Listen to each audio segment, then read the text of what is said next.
Udaren erreforma indarrean sartu da gaur eta horrekin batera iritsi da Auzitegi Nazionaleko epaile Pablo Llarenaren erabakia. Kataluniako presidente goi Carles Puigdemonten aurkako sedizio akusazioa bertan behera utzi du, delitu hori indargabetu izanak ikertutako gertaeren despenalizaziorik gertu dagoen testuinguru bat planteatzen duelakoan. Halere, Puigdemont funts publikoak bidegabe erabiltzeagatik eta desobedentziagatik auzipetzeko asmoa berretsi du. Llarenak indargabetu egin ditu sedizio delituagatik egindako euroaginduak, baina Puigdemont eta Lluís Puig eta Antoni Comín kontseiari ohiak bidegabeko erabileragatik eta desobedentziagatik bilatzeko eta atxilotzeko aginduak mantendu ditu egindako aldaketetara egokituta. Era berean euroagindu berriak eskatuko dituela ere adierazi du, baina Europako Batasuneko Auzitegiak Puigdemonten eta Cominen immunitate parlamentarioaren inguruan ebatzi arte itxarongo du horretarako. Arratsaldeon guztioi, ostegun honetan sartu da indarrean sedizio delitua indargabetzen eta dirua bidegabe erabiltzeko delitua murrizten duen legea. PSOEk eta Unidas Podemosek bultzatu zuten hain zuzen ere zigor kodea aldatzeko proposamenari abenduaren 22an eman zion argi berdea Goi Ganberak, PSOE, RC, Euskal Herria Bildu, EAJ eta Mesper Mallorcaren gehiengoarekin. Mas Madrid, Geroa Bai eta Konpromiseko senatariek abstenitzea erabaki zuten, eta gainerako taldeek ezezko boza eman zuten. Hartara, erreformak sedizio delitua desagerrarazi eta desordena publikoa delitu larriago bilakatu du. Ondorioz 15 urteko gehieneko zigorra 5 urtekoa izatera igaroko da. Bestetik, irabazi asmorik gabeko dirua bidegabe erabiltzagatik gehieneko zigorra 4 urtera jaitsiko dute. Bestaldetik, Candido Conde Pumpidón, magistratu progresista izendatu dute Espainiako Auzitegi Konstituzionaleko presidente.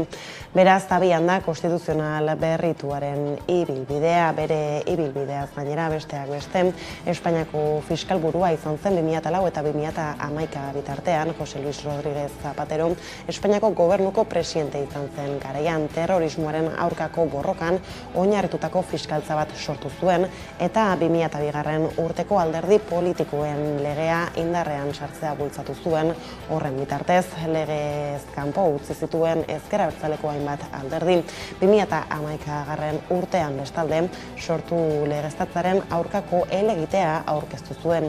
Gauzak horrela, Iker Bizkarbuenaga naizteko kazetariak egin du izendapen berriaren analisia gurean adi. Euskal Herrian aipatu duzuenez oso gogoan daukagu 2005 prozesu, elkarrizketa prozesura bukatu zenean gobernu espainolak abiatutako oldarraldiaren pieza nagusietako bat izan zela, bera sinatu zituela hainbat alderdi eta kandidaturaren hautagaitzaren ilegalizazioa eta azken muturreraino eraman zuela jarrera hori. Baina argi izan du baita ere bere egitekoa egungo estatua eta egungo sistema 1978an ezarri zena defendatzea eta gotortzea izan zela.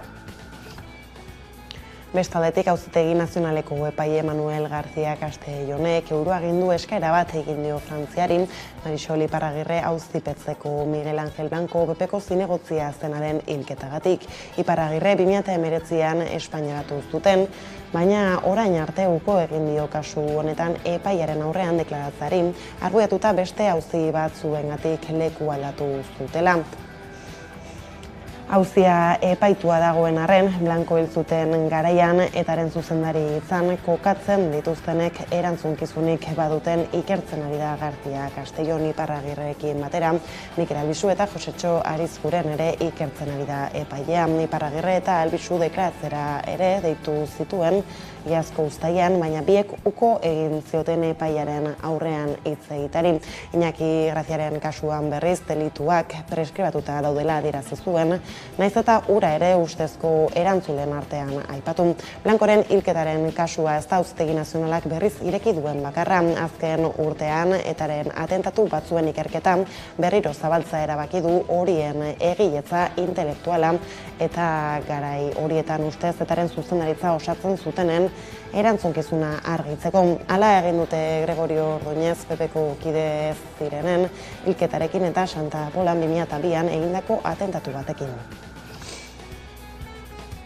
Herritarren segurtasunerako legaren erreformarako batzorde txostengilea bilduko da gaur Espainiako Kongresuko barne gaietarako batzordean. Mozal legea aldatzaren aldeko taldeak zenbait puntu adostu dituzte eta horiek txertatuko dituzte txosten horretan. PSOEk, Unidas Podemosek eta EAJak ez dute baztertzen afera otsailerako onartzea batzordean Kongresuko osoko bilkurara igarotzeko. Halere desadostasunak daude 5-6 puntutan eta Euskal Herria Bilduk eta Errezek ez dute posible ikusten aurrera egitea horietan urratsik egin gabe. EAJak, Euskal Herria Bilduk, PSOEk, Unidas Podemosek, Errezek eta Junts per Kataluniak ia urtebete daramate mozal legea erreformatzeko akordio bat lortu nahian.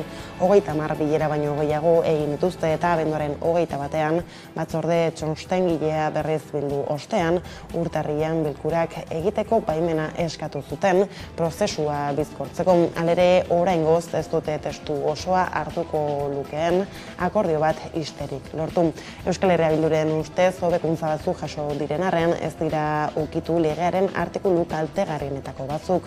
Uste du horiek gabe erreforma light bat litzatekeela. Desadostasun handienetako batzuk dira, gomazko piloten erabilera eta Espainia hegoaldeko mugetan migratzaileak iritsi ahala kanporatzea galarazteko aldaketak. PSOE erreforma horien aurka dago, baina Euskal Herria Bilduk ez dinbestekotzat jo ditu. Koalizioak hala kalifikatu ditu beste zenbait puntu ere, polizia agendei egindako errespetu faltak eta desobedientzia arau hauste gisa jasotzen dituzten artikuluak aldatzea eta segurtasun indarrek leku publikoetan herritarrak minatu eta identifikatzeko kontrolak ez hartzaren aurka egitea. Eta Gasteiztik Memoria Gara elkarteak kezkaturik dago martxoaren 3ko memoria zentroaren egitasmoa hartzen ari den norabidearekin salatu dutenez, gaur egun proiektua izozturik dago eta asmo protokoloa sinatu zenetik ia 2 urte igaro diren honetan, etengabeko atzerapenak, bete gabeko promesak eta aurrekontu murrizketak dira nagusi. Julen Díaz de Argote Memoria Gara elkarteko kidea. 2008an agertu ziren argazki publiko horretan bai 3 instituzioak bai apezpikoa eta momentu horretatik aurrera bai adierazi zutela haien intentzio ona proiektu hau aurrera eramateko, baina hortik aurrera ez da aurrerapenik eman gaur egunera arte. Eta gaur egunera arte oraindik ez ditugu jaso idatziz modu ofizial batean fundazio hori sortuko duten dokumentua. Politika arloko lerro gurekin jarraikin, Espainiako Auzitegi Gorenak Herenegun de Miguel Auzitiko zigorrak berretsi ostean atzo Alfredo de Miguel eta Koldo Otxandiano kendu egin zituzten erakunde publikoetan zituzten karguetatik. De Miguel Azti Fundazionari zen lanean eta Otxandiano Miñaoko Teknologia Parkean. Arantxa Tapia Eusko Jaurlaritzako Ekonomia Garapen eta Jasangarritasun Sailburuak atzo goizean eman zien agindua bi erakunde horietako kudeatzaileei eta Otxandiano hori eta De Migueli horren berri eman zaiela ere esan zuen. Bi langilei esan zaiela, ahalik eta azkarren kaleratze hori aurrera eramango dela. Nik uste hori tokatzen zala, orain arte etzan behin betikoa izanikan, eta diren urteak izan da eta dagoen bezala, nik uste hori tokatzen dela eta hori da agindua, eta berria izan daitekena da, 2 pertsonakin harremanetan jarri dirala gerenteek eta eman dietela berria. Abenduaren 28an Donostia Ospitaleko medikuek hitza hartu zuten agerraldi batean, azaltzeko zertan zen hilaren hasieran Donostialdeko esi erakunde sanitario integratuan Osakidetzarekin dituzten desadostasunak tarteko sortu zen krisia. Aurrera jarraitzen dute bilkurek, izan ere Donostiakoa ez da Osakidetzan den arrakala bakarra. Gaur gurean Olatz Kamara Satxe sindikatuko kidea izan da gonbidatu nagusi gisa eta halaxe aritu da osasun publikoaren egoeraz eta urte berriko erronkez. Arazo guzti horiei konponbideak eman behar zaizkie, guk behin eta berriz esan diogu Osakidetzari guzti horreri aurre egin behar zaiola, erantzunkizunez jokatu behar degula, eta elkarrizketarako prest gaudela, negoziazioarako prest gaudela. Guzti hori osasun publikoa kalitatezkoa izateko da oinarri. baina hori lortzeko lehenbailen osakidetza publikoaren motorra langileak direla jakin behar dugu. 5 urte bete dira Bizkaiko pentsionisten mugimendua sortu zutenetik. 5 urte Bilboko udaletxearen aurrean jarri eta pentsioen ehuneko 0,25ko igoeraren aurkan mobilizatu zirenetik. Egun gutxira hainbat herritara hedatu zen eta urteen poderioz mugimenduak bestelako helburu batzuk ditu, gutxieneko pentsioa esaterako. Bada urteurrenaren karietara pentsioen mugimenduaren garaipenak ospatuko dituzte datorren astelehenean, tartean 2013ko PPren pentsio reforma indargabetzea. Hala ere, Ana Mezo Euskal Herriko pentsioen mugimenduko kideak azaldu digu, oraindik ere badituztela 11 arrazoi borrokan jarraitzeko. Azkenengo 5 urtean egin dugun borrokaren gora bera guztiak. 2018ko urtarrilaren 15ean hasi ginen eta gaur arte 230 astean edo egon gara eten barik borrokan Euskal Herriko herri eta hirietako plazetan. Borroka honek ekarri ditu lorpenak, eta lorpenak dira, hain zuzen be, ontxe esan dugun moduan, kalean egon garelako. Lan gatazketan berriz Bizkaiko metalgintzan Eusko Jaurlaritzaren bitartekaritza eskatu dute Komisiones Obreras, LAB eta UGT sindikatuek bere aldetik, baina elak uste du oraindik ere elkarrizketak negoziazio mailan egin behar direla. Hau da patronalarekin hilabete baino gehiago igaro da bi aldeak azkeneko zundu zirenetik eta oraindik ez dute beste batzarrik zehaztu. Gauzak horrela protesta egin du gaur elak Bilbon patronalaren egoitzaren atarian. Greba egun gehiago antolatzeko garaia dela adierazi du bertan Mikel Etxebarria industria arduradunak. Guk uste dugu, negoziaketak mahai ofizialean eraman behar direla aurrera. Ikusi dugu medioen bidez, mediazio prozesu bat, bitartekaritza prozesu bat aurrera eramango dela. Guk esan dugu baita ere, edozein anbitotan nun metaleko lan baldintza jorratuko diren, tratatuko diren, gu egongo gara. Orduan, mediazio prozesu hori badago, ela hor egongo da. Hortik aurrera ere, guk gure posizioa ere bertan adieraziko dugu, gure zutetan, negoziaketak mailan eraman behar direla aurrera. Daukaguna da, patronala mugitzeko era egokiena eta ia bakarra dela borroka eta mobilizazioak eta grebak. Atzo izan zen Txotxirekiera Gipuzkoan eta gaur Arabar sagardoari tokatu zaio. Askartzeko Trebinu sagardotegian gertatu da denboraldiko lehen txotxan Irati Filmeko lantaldaren eskutik. Ekitaldian azaldu dutenez denboraldi polita dator sagardogientzat Koldo Markinez, Trebinu sagardotegiko burua. Irekitzen direnean sagardotegiak probatzeko sagardoa eta sagardo berria. Eta niretzat da, momentu honena ja dago eginda sagardoa, eta izango da, nire ustez, sagardo oso ona izango da urte. Iazko uztarekin alderatuta urtengoa nahiko eskasa izan dela adierazi dute sagardo gileek, dena den izaera handiko sagarra omen da testuinguru honetan, baliteke ehuneko 25 garestitzea sagardo botila Jose Angel Goñin, gurutzeta sagardotegiko sagardo gileak azaldu digu horren zergaitia.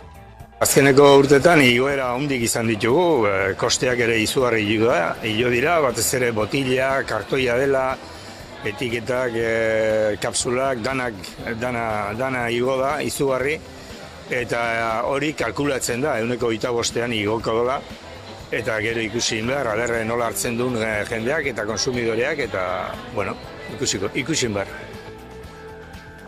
Arabako ongiz elkarteak jasoko du aurten berdintasunerako emakunde saria maskulinitate berriak lantzeko egin duen lanagatik eta baita emakumeen alduntzean egin dituen pausoengandik ere. Hala iragarri dute gaur goizean Beatriz Artolazabal berdintasun justizia eta gizarte politiketako sailburuak eta Miren Elgarresta emakundeko zuzendariak emakunderen egoitzan egin duten prentsaurreko batean. Artolazabalek gogorarazi du berdintasuna gizarte osoaren lana dela, bai emakume zein gizonena. Elgarrestak ere, bi generoen berdintasuna lantzaren garrantzia azpimarratu du eta adierazi du elkarteak egiten duen lana beharrezkoa dela. Entzun ditzagun jarraian Artolazabal eta Elgarresta urren ez durren. Beraz, sari honekin ere, mezu bat helarazi nahi diogu gizarteari. Berdintasuna guztion artean lortu behar dugu. Berdintasuna guztion lana da. Emakume eta gizonena. Batetik, gizonen implikazioa berdintasunarekin, eta indarkeria matxistarik gabeko gizarte batekin. Eta bestetik emakumeen ahalduntzea eta lidergoa. Bi osagai hauekin kombinazioak eta hauen kombinazioak berdintasunean aurrera egiteko aukera ematen digu. Horregatik jasoko du aurten berdintasunerako emakunde saria ongiz elkarteak.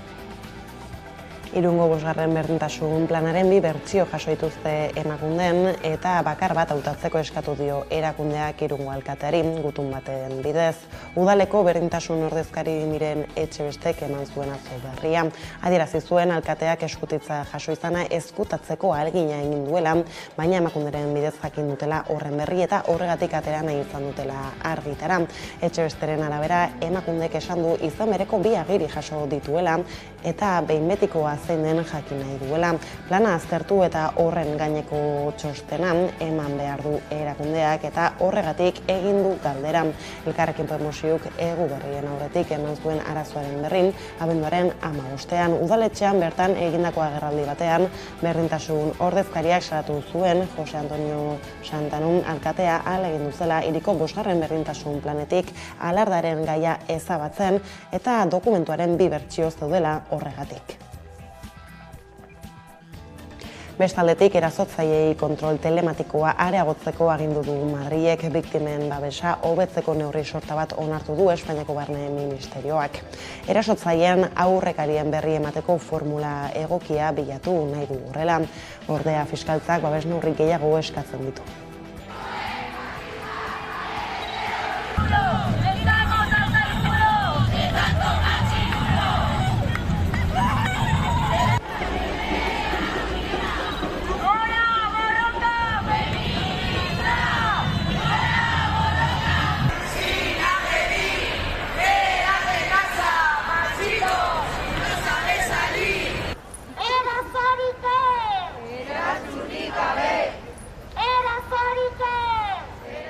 Behin biktimen babesean aurrera pauso nabarmenak eman eta gero, egin dezakegun guztia egin eta gero, orain fokoak neurri baten erasotzaileengan jarri behar direla, eta orain arreta batez ere erasotzaileari zuzendu behar zaiola, ezta?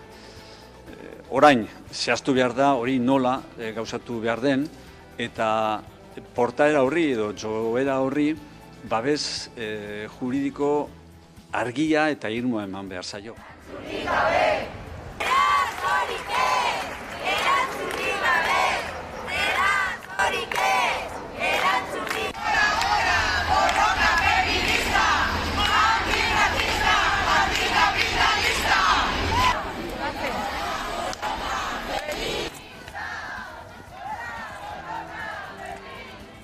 Eta erasotzaile gizonezko bati 3 urteko kartzela zigorra ezarri dio Kartagenako zigor arloko 2. epaitegiak Iruñeko taldeko bortxaketako biktimaren datuak zabaltzeagatik. La Tribuna de Cartagena hedabide digitalaren zuzendaria da, kondenatua eta sententziaren arabera ezizen bat erabili zuen 2018ko maiatzean 2016ko Sanferminetan bortxatu zuten emakumeari buruzko artikulu bat idazteko.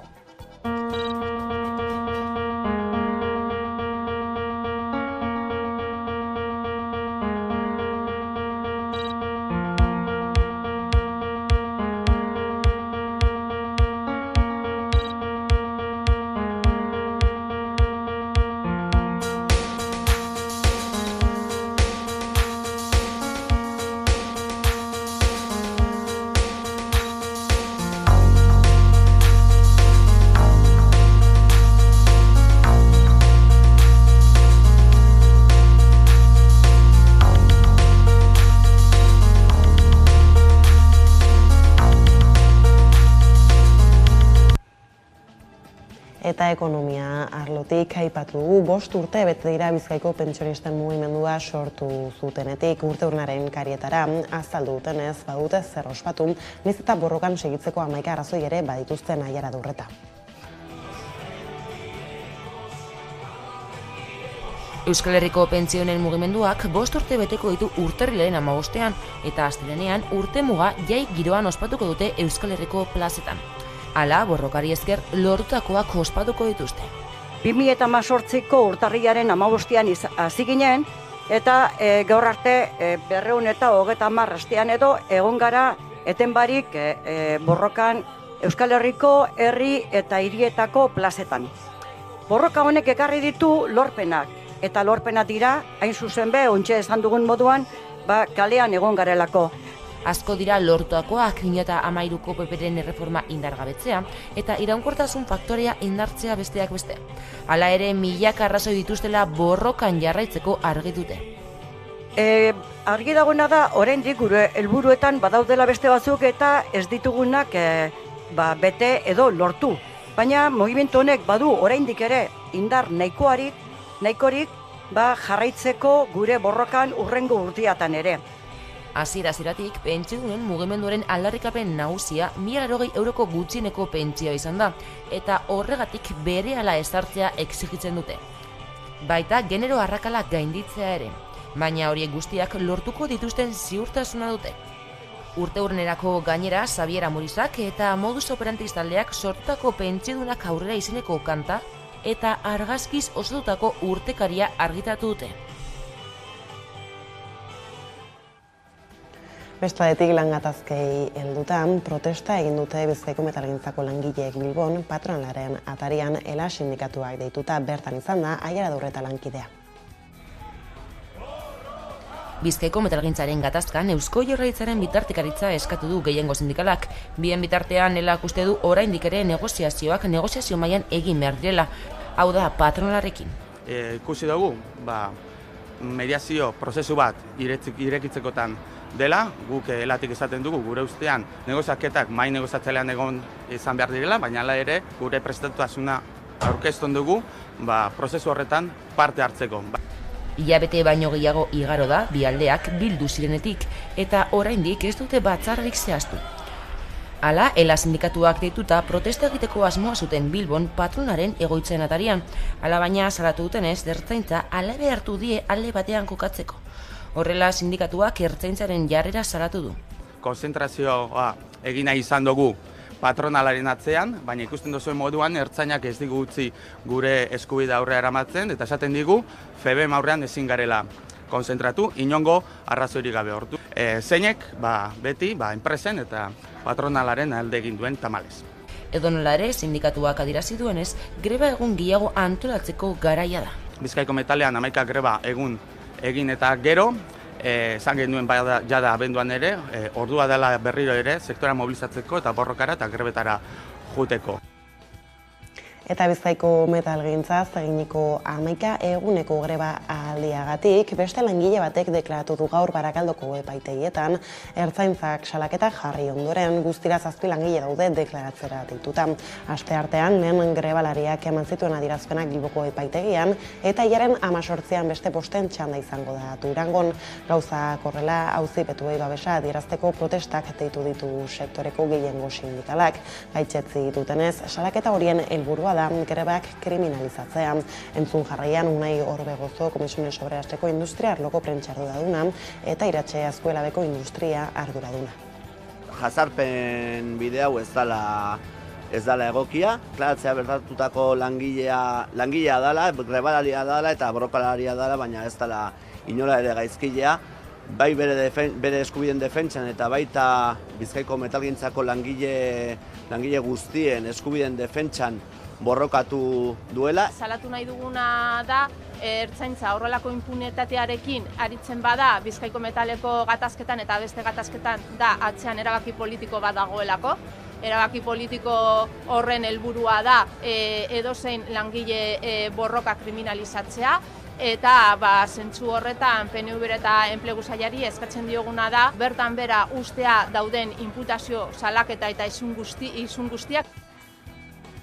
Ordea 19 greba egunen ostean akordioa lortu dute Gipuzkoako arropa dendetako langileek eta patronalek. ELA sindikatua atzo bildu zen patronalarekin eta proposamena langileen artean bozkatu ondoren hitzarmena sinatu dute bi aldeek. Akordioak 2010tik 2025erako indarraldia izango du. Amaia Pintado ELAko Gipuzkoako merkataritza arduraduna. Akordio hau oso akordio ona da, sektorean dauden 2000 1200 bat langileen lan baldintzak hobetzen dituena, hemen egoera desberdinak zeuden, eta, esan ezagun, kolektiboaren erdiak edo soldata izoztua zeukala 2009-tik. Eta akordi honen ondorioz, soldata KPI-arekin aktualizatuko dira 2021 arte, eta hortik aurrera, 2025 arte, KPI-ko soldata igoerak ere bermatu dira, bai. Aldiz, Gipuzkoatik Nafarroara, osasun zerbitzuaren egoera ere ez da egonkorra eta erosoa izaten ari pandemia hasi zenetik langile falta eta horrekin zerbitzuaren kalitate kaskarrak osasun langileen gaizki eguna sorrarazten du. Nafarroako medikuen sindikatuak esaterako grebarekin mehatxatu du foru gobernuak honek plantatutako proposamenek lehen mailako arretaren funtzionamenduari zuzenean eragiten diolako. Nafarroako medikuen sindikatuak greba baten arriskua zabixatu du. Lehen mailako arreta heriotza zauria, horrela ikusten dute erizainek osasun zerbitzu publikoa, eta hala adierazi dute lehen mailako arretarako foro medikoak antolatutako topaketa batean, osasun saileko arduradunak bertan zirela. Osasun zentroetako medikuek oso ondatuta dagoen lehen hezkuntzaren egungo egoeraren erradiografia egin zuten.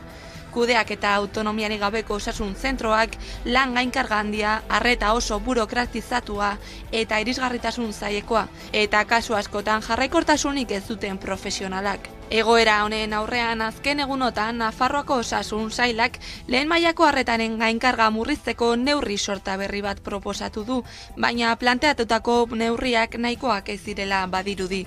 Osasun zentro askotan egoera ahula da medikurik ez dagoelako eta epe laburrean ez da konponduko medikuen sindikatuaren hitzetan. Gainera Carlos Artundo osasun zuzendariak hurrengo adierazpenak egin zituen, lehen mailako arretak kesak soberan dituela eta arrotasuna falta zaiola. Tentsioa giroan nabari da eta hori gutxi balitz pediatriako ziu berri bat eskatzeko mobilizazioak egon dira ere Iruñean, profesionalen eta familien esku. Eta Nafarroatik mugitu gabe, hezkuntza komunitateak 2023-2024 ikasturterako ikasleen ratioen jaitsiera eskatu du parlamentuan. Alderdi politiko guztiekin bildu dira azken 1000 hilabeteetan eta azaldu dutenez talde guztiak ratio jaitsierarekin adostasuna erakutsi dute. Orain akordio honi eustea eskatu du hezkuntza mailak hurrengo hauteskundeen ondoren, osa daiteken gobernua edozein dela ere.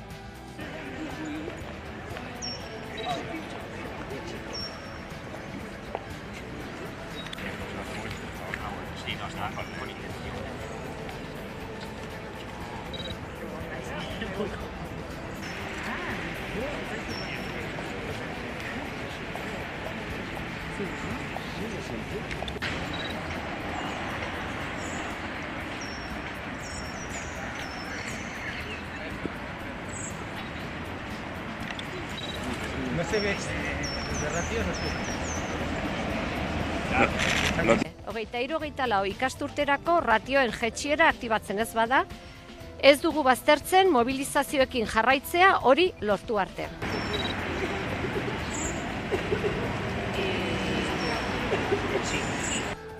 Bestaldetik aipatu Gulerroburuetan Arabako sagarduaren denboraldiarin hasiera eman dio Paul Urquijo film zuzendariak. Arabako frutazain eta sagardogileen elkarteak ekitaldi berezi antolatu du aurtengo denboraldiari ongi etorria egiteko eta bertan izan da Nerea Gartia lankidea. 2 urteren ondorentzontz denboraldiari hasiera eman diote neurri murriztailerik gabe azkartzako Trebiñu sagardotegia anfitroia izan da eta Arabako fruituzain eta sagardogile elkarteak keinu bat egin dio zinemari eta kulturari. Paul Urquijo eta Irati filmaren taldea aurtengo gonbidatuak izan dira. Haiek hasiera eman diote Arabako txotx denboraldiari.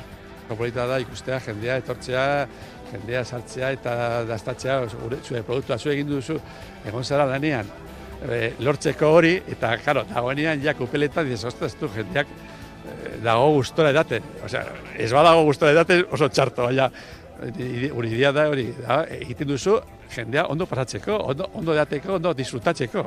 Azten guzti esan da berezia, karo, klima, jende guztiak ikusi du, uda esan da oso berua, humedate gutxi egon da, baina egin dugu zagarrak, egin ditugu zagarrak, eta egin dugu sagardoa eta sukoa, eta bueno, liberatzen dut izan dela esain txarra. Hala, kultura izan da protagonista aipatu ekitaldian, Irati Filmeko lantaldea izan da Askartzako Trebiñu sagardotegian, eta lehen txotx Arabarra euren eskutik iritsi da Nerea. Irati filma otsailean estreinatuko da, baina zenbait sari eta Goya sarietako izendapenak jaso ditu jada. Urkijoren bigarren film luzea da eta Irati eta Eneko dira bidai honen protagonistak. Zinema zuzendariak adierazi duenez, ore bat izan da Arabako txotx denboraldiari hasiera ematea. Tradiziotik eta euskaratik eta herritik jaso dudana partekatu egiten dut zinemaren bitartez, eta sagardotegietan hemen egunero lan egiten duen jendeak tradiziotik eskaintzen digun esperientzia izugarri eta eder hau hauen arteko besarka da, ez? Atzo berriz, sagardoaren lurraldeak antolatuta sagardo berriaren eguna ospatu zuten Astigarragan. Txotx irekierarako gonbiatuak Aitziber Garmendia eta Jon Plazaola aktoreak izan ziren eta beraiekin egoteko aukera izan dugu ilusio handiz ospatu zuten eguna.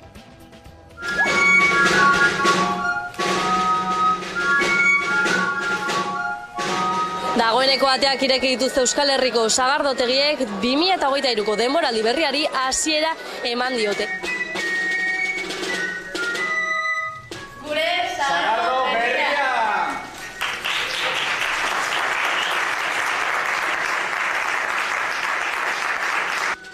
Aurtengo txotx irekiera Aitziber Garmendia eta Jon Plazaola aktoreek hasi dute, ilusio handiz Astigarragako Alorrenea sagardotegian. Ore handiakin, bai.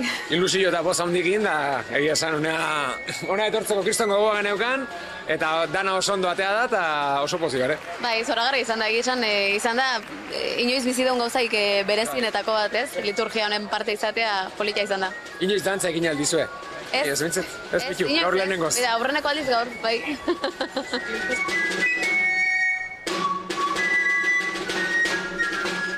Eta nolako haute da urtengo sagardoa? Oso ona. Ondo sartu da, ez da? Presko eta... Ondogi sartu da. Oso ona, errex eaten da noitakoa, eta ez gozogia eta ez azidogia ere. Puntxu dago, horreka ondo mantendu da. Txika!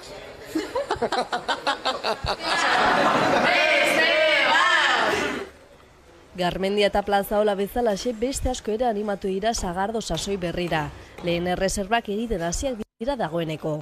Jendea deika eta badago, hasita dago, batez ere larun batak eta eguardi parteak ikusi egin behar, ez? Baina nik uste animazio badagola, goguekin dagola, ez? Pandemiare pasa berritan eta gaina urten izango da pandemiaz gerostikan normalena, temporada normala, eta nik uste lehengo kopurutara bueltatzeko aukera badaudela eta nik uste esperantza bintzat ez duela galdu behar. Sagardo denboraldi berrirako 1,2 milioi litro sagardo ekoiztu dituzte. Iazkoaren erdira ere ez dira iritsi uzta eskasa zela eta. Dena den izaera handiko sagarra etorri omen da baita nino aldetik, baita azukre aldetik ere. Testu inguru horretan, baliteke sagardo botila 125 garestitzea. Azkeneko urtetan igoera handik izan ditugu, kosteak ere izugarri hilo dira, batez ere botila, kartoia dela, etiketak, kapsulak, dana igo da, izugarri, eta hori kalkulatzen da, 125ean igoko dola, eta gero ikusi behar, aderre nola hartzen duen jendeak eta konsumidoreak, eta, bueno, ikusi behar. Edo nola ere Euskal Herriko erritual bilakatuta gutxirek esango diote ez sagardoari eta sagardotegiei. Mai buelta kupela eta sagardo botila, elkartzeko aitzak bihurtu da adila. Sagardoaren bueltakoa korrela kulturarlora salto Gasteizko txosnek banda lehiaketaren edizio berriaren izena emateko epea zabaldu dute. Nerea Garziak azaldu jarraian zertan den txapelketa. 2022an Gasteizko jaiak bueltatu ziren eta 2023an normaltasuna bere horretan jarraitzean espero da. Hori dela eta Gasteizko txosnek banda lehiaketaren edizio berria antolatu dute. 4 talde lehiatuko dira final batean eta txosnagunean kontzertu bat eskaintzeko aukera izango dute. 2 urteren ondoren 2022an txosnak Arabako Unibertsitate kampusera bueltatu ziren. Gasteizko txosnak urrengo jaietara begira egitasmo berriak prestatzen hasi dira. Eta horien artean bueltan da banda lehiaketaren edizio berria. Aste honetan lehenengo agerraldia egin dute ekimen hau aurkezteko. Banda lehiaketaren helburu nagusia da ez ezagunak diren taldeei agertokira igotzeko aukera ematea. Hori dela eta lehiaketa honetan edonork parte hartu dezake. Horretarako izena eman behar du webgunean. Martxoaren 2 arte epea zabalik izango da. Entramos en el nuevo año, 2023, con la idea de volver a ofrecer un espacio alternativo, creativo, festivo y político desde el movimiento popular gasteiztarro. Una vez más, el objetivo, entre otros, será el de dar una opción encima del escenario a grupos no tan conocidos. Talde bakoitzak gutxienez 3 abesti eta gehienez 5 igo behar dituzte, eta derrigorrez horietako bat euskaraz izan behar da. Horrez gain, argazkiak, bideoklipap edota sare sozialak elkarbanatzeko aukera izango dute. Lehenengo prozesu honen ondoren 8 talde zailkatuko dira, eta martxoaren 9-tik 19ra bozketa fasea irekiko da. Eta bozketa horretatik 4 talde aterako dira, horiek lehiatuko dira martxoaren 30ean Jimmy Jazzen antolatu den finalean. Horietako bat publikoak aukeratuko du, beste 3 Gasteizko txosnen epaimaiak. Eta finalisten artean gutxienez bat Arabakoa izan behar da, eta batek gutxienez emakumeen presentzia izan behar du. Honekin iritsi gara albistegiaren bukaerara, gaurkoan Lentxeago Olatz Kamara Satzeko kidari eginiko elkarrizketarekin agurtuko zaituztegu, Osakidetzaren erronkak izpide. Beraz horrela, besterik ez zuraldetik hauek izan dira, eguerdiak gurean garrutzi dituenak, guztiak eta gehiago nahi duzuen aldiro, 11.eus atarian ondizan eta bihar arte. Astero Nafarroan gertatutakoaren berri jakin nahi baduzu politika, ekonomia, gizartea, kultura eta kirola aintzat hartuta Nafarroako eragile eta instituzioen eskutik elkarrizketak, albisteak, erreportaiak eta analisia eskainiko dizkizuegu. Ez etzazue galdu Gaztelu Plaza ostiralero, 10:00 11 telebistan.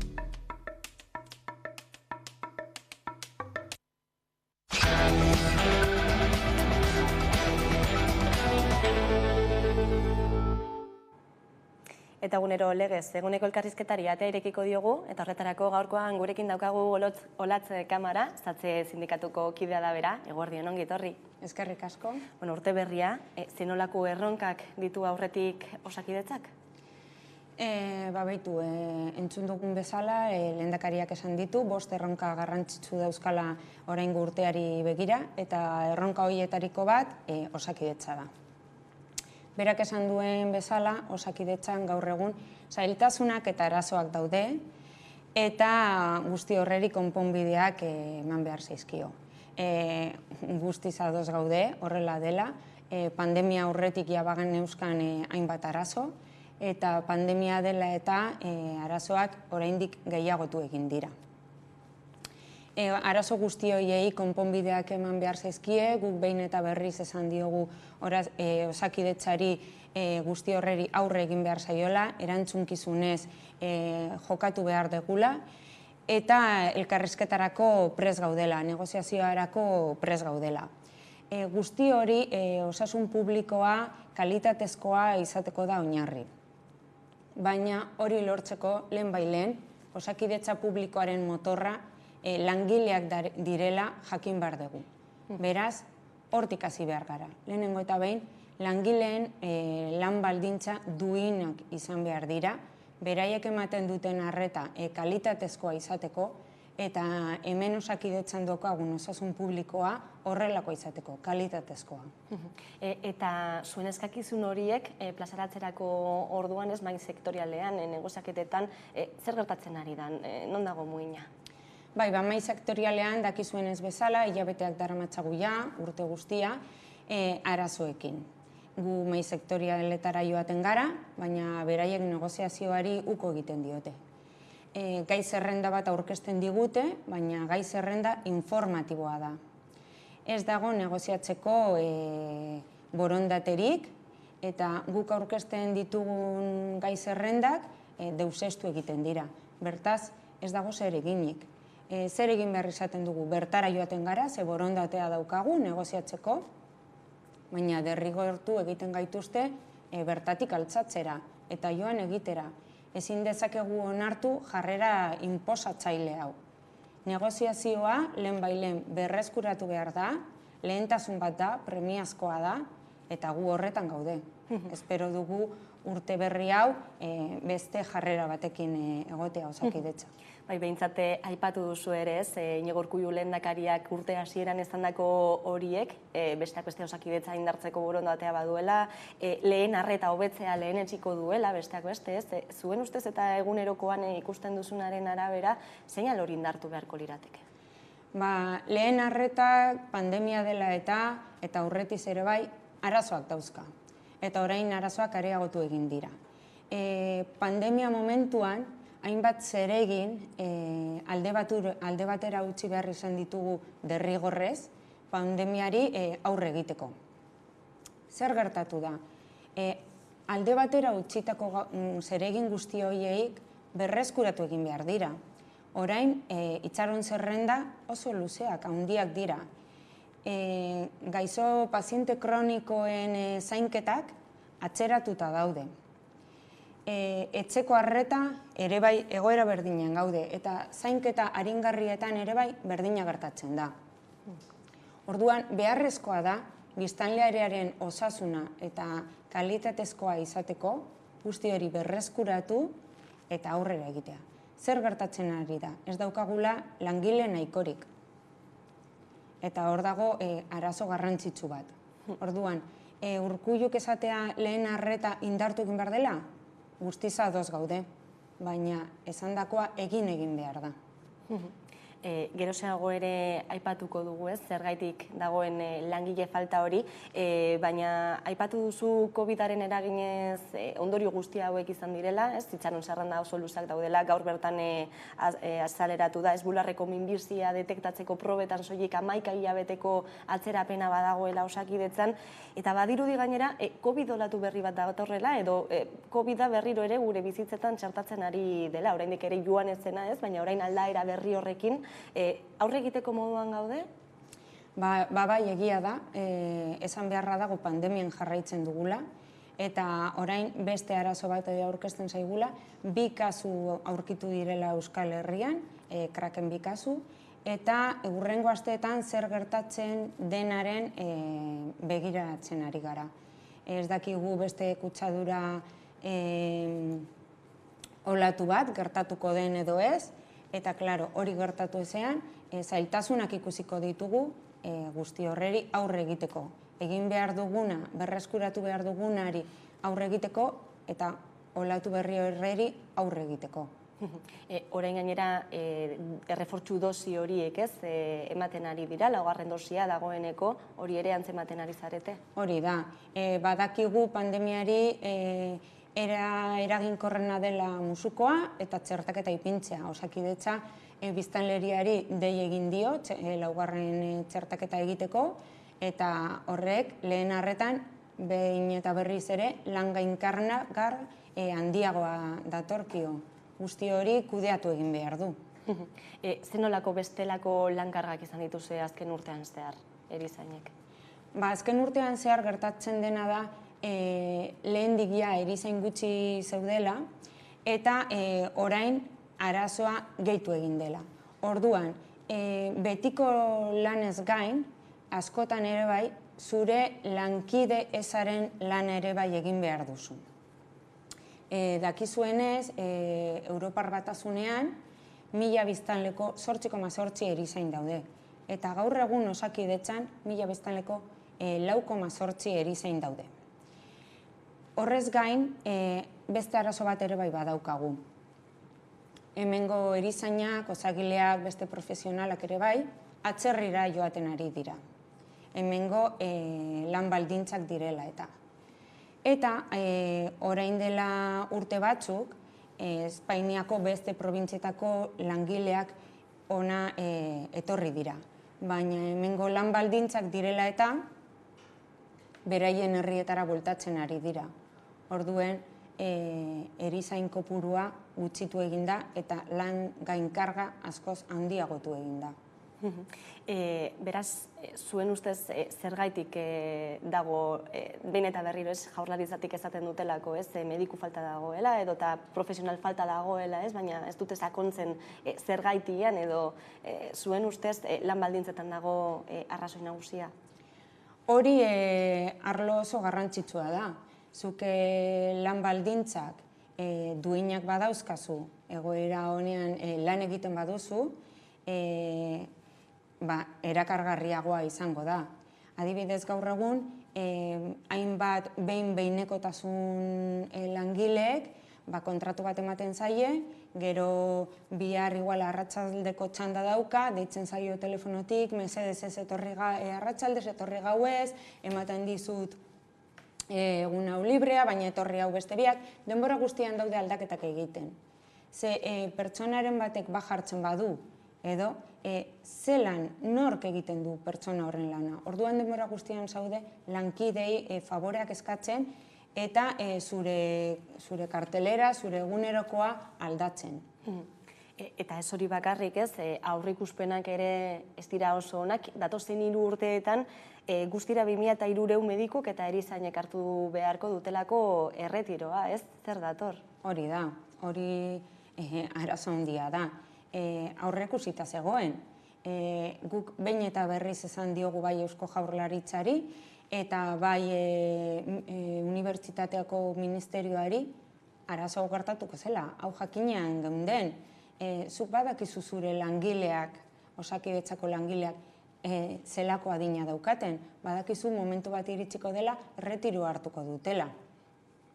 Datorren 2 urteetan 915 erizainek hartuko dute erretiroa Osakidetzan. Eta bestalde, begiratzen baduzu zenbat ikasle, zenbat erizain berri irtetzen dira urtero Euskal Herriko fakultateetatik. Urtero 300 erizain irtetzen dira. 300 urtero bider bi, 600 erizain berri irtengo dira datorren 2 urteetan. Eta erretiroa hartuko dute 915.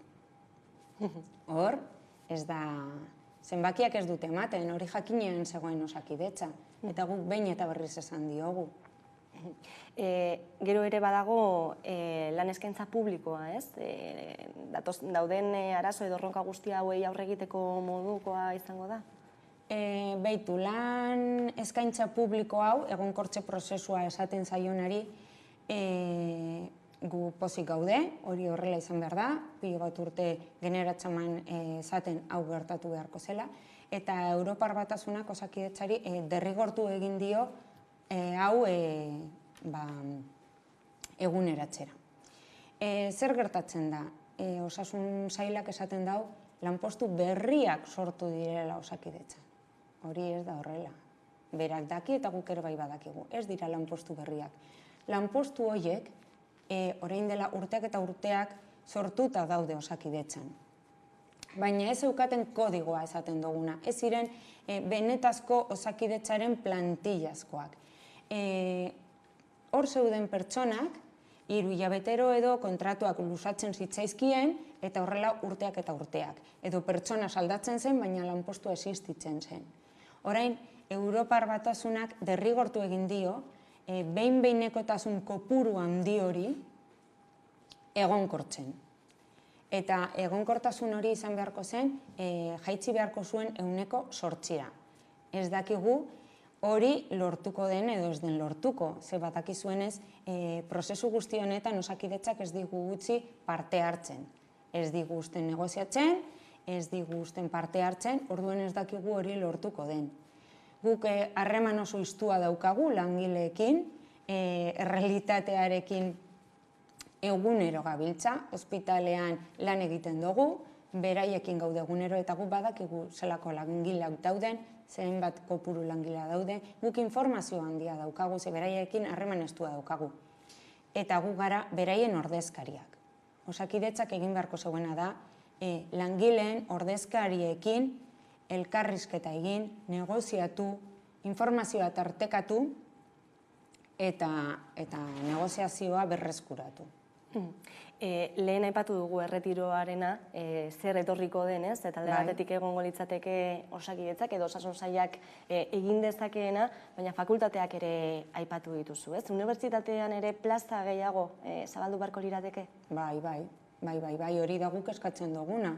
Erizain gehiago behar dira, eta adibidez orain Deustuko Unibertsitatean 80 plaza ipini dituzte, erizaintzako fakultatean ikasketak egin ahal izateko, eta horrek 80 plazekin ere bai ez daukagu nahikorik. Handiagotu egin behar dira. Erizain kopurua handiagotu egin behar da Osakidetzako plantillan. Dena den eta sindikatu desberdinek, ez, azken urteetan murrizketa hitza erabili dute edo duzue, Osakidetzan gertatzen ari dena definitzeko, ez? Dena den Eusko Jaurlaritzatik behin eta berriro ari dira hori ezeztatzen ukatzen, dena den bai, eta lehen aldiz, entzun dugu baita Iñigo Urkullu lehendakaria autokritika hitza erabiltzen, ez? Nola ikusten ari zarete guzti hau? Baitu, nik ondo ikusten dut, berak esatea autokritika bat egiten ari dela. Guk mai sektorialetara joaten gara, han ez duteles nahi elkarrizketarik. Abenduaren 7an, Osasun Sailburuarekin bilera bat eskatu genuen, Gotzon Sagarduirekin egon ginen, eta esan genion guzti hau bideratu egin behar zela, negoziazioa berreskuratu behar zela, eta egoera latz eta larri oneri konponbidea eman behar zitzaiola. Urkulluren hitzekin, autokritika bat egin duela, esan du Osakidetzan arazoak eta zailtasunak daudela. Guk espero dugu erreflexio bat egitea eta egiztan erantzunkizunez dauzkagun arazo guztiei aurre egitea. Eta konponbideak aurkitzea. Hainbat arazo dauzka, hainbat fronte dauzka, langileen gabeziaren gain, hainbat ositan, hainbat arazo dauzka. Adibidez, transfusio eta gizaeunen zentroan, beraien langileek aldarrikapen bat egiten ari dira, diskriminazio bat jasaten ari direla salatzen dute, eta parekatzea eskatzen dute beraien beste lankideekiko. Osakidetzak proposamen bat ipini zuen, mahai gainean, baina bapatean, inolako azalpenik gabe, deuseztu egin zuen bere alde bakarretik. Eta gaur egun, horreri ere bai negoziatzeari uko egiten dio. Eta langileek jarraitu egiten dute elkarrataratzearekin, hainbat greba egun egin dituzte, bidezkoa dena lortu arte. Ikusten duzu, basurtuko bihotz kirurgiarekin ere bai, hainbat arazo dauzkala, Donostiako osiarekin ere bai. Arazoei konponbidea eman behar zaie.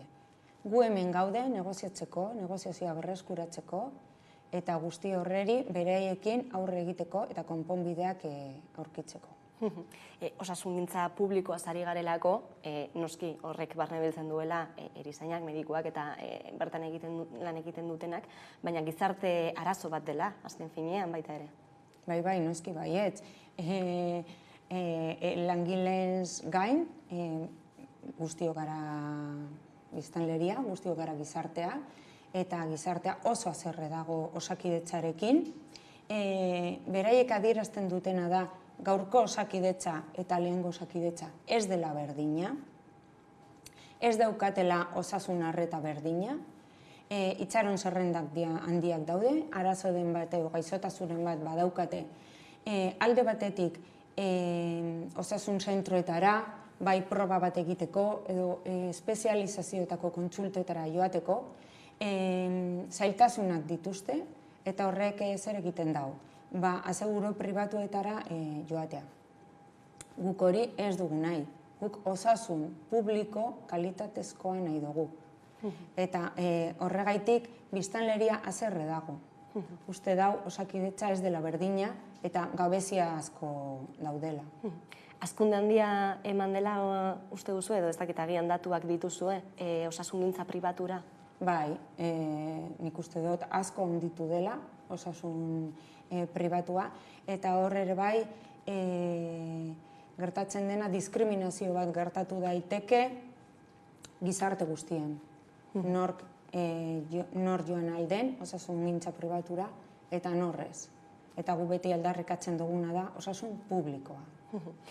Urtea amaitu zenuten mobilizazioekin, urtarrilean ere edo aurten ere mobilizazio gehiago ikusten dituzue? Bai. Horrela jarraitu beharko dugu Osakidetzaren negoziatzeko borondatea eta errealitatean Urkulluren hausnarketak praktikara errealitatera ekarri arte. Mobilizazioekin, elkarretartzeekin, grebeekin, komunikabideetan gertatzen dena azaltzen, guztiarekin jarraituko dugu bidezkoa dena lortu arte. Datarik badago dagoeneko, ala oraindik ez? Ez dakigu gauze begiratzen, eta espero dugu hurrengo egunetan Osakidetzak keinuren bat adieraztea, pausure bat ematea hurbiltasunera. Ikusiko dugu zer gertatzen den. Olatz Kamara, Satze sindikatuko kidea, eskerrik asko gaurkoan Hamaika Telebistara gerturatzeagatik. Zuei, mila esker. Hurrengora arte.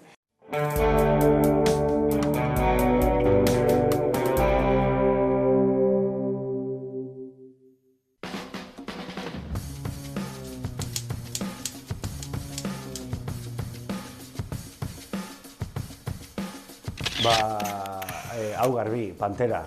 Nire nahiak ekarrizun kaseta etxea, eta izan zen revoluzio brutala, gauza berri bat, izan zen beste mundu berri bat irikizin, eta metal munduan nago gehien bat igual behaiegatik. Sepulturaren roots, izan da